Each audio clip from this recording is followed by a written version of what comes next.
As I grow older, one thing that is becoming certain is that a lot of things in life cannot be black and white. This also applies to perspectives and opinions of people.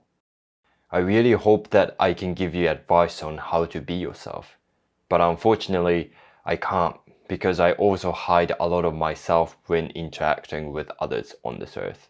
Why is that, you might ask? It is because as much as I don't care what other people think of me, I love people. And I don't want to hurt them emotionally because of what I talk about, if that makes sense. When I tell you that I don't care about what other people think of me, it specifically relates to me not minding about other people's opinions towards what I want to pursue in life. This is because I know that people's opinions constantly change, and what seemed to be wrong or ridiculous once in their eyes could change when they see the results.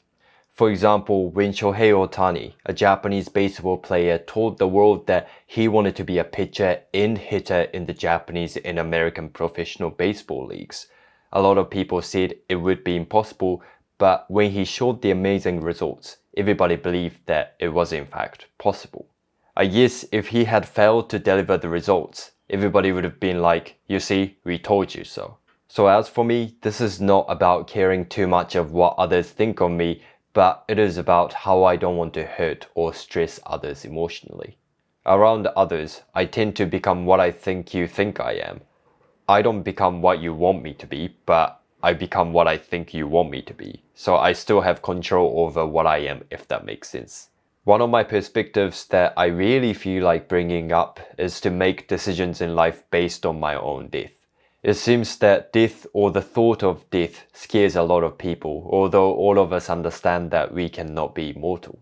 Say I'm having a conversation with somebody and they tell me that the reason why they can't go home at 5 p.m. from work is that they're worried about the emails that they haven't responded to today, or how their peers would react to them going home at 5 p.m. on the dot, which is a typical perspective among the Japanese people.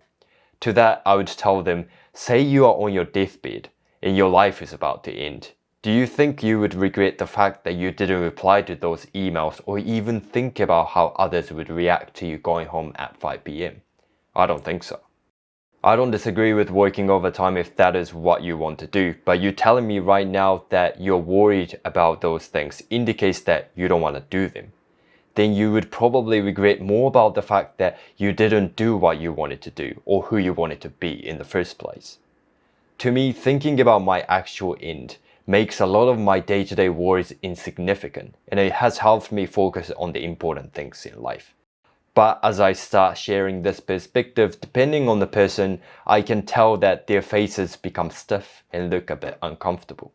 As soon as I see that, I change this entire perspective to something like, but I think time will solve it, or you're doing great, so I hope one day you'll be able to stop worrying about things like that, which is what I know they want to hear more than my life decision-making process based on death.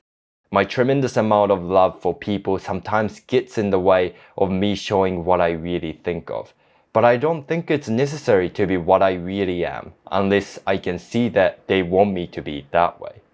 I'm not gonna lie, it is disappointing to come across conversations that don't make me feel like bringing my true opinions, but because of those disappointing moments of my life, I can appreciate when I actually meet people that I feel like being myself around.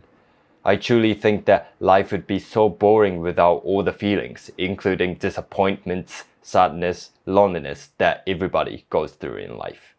Because we experience those feelings which might place us into a dark place, when we experience the feelings of warmth, joy, and happiness, we appreciate these feelings more.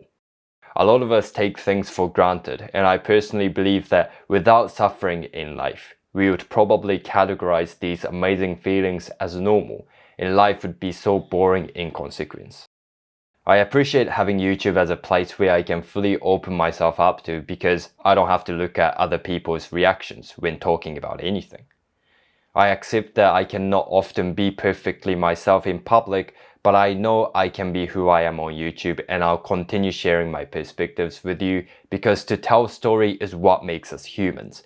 And what is the better way to do so than being on a platform where I can talk however I want in front of you? At the end of the day, I look at how I cannot be myself often in public is an amazing thing, because it is a lifelong challenge for me to continue creating a place where my thoughts and perspectives become more easily shareable in society. Also, when I meet people that I feel like being myself, I can create strong connections with them, which makes me appreciate this life.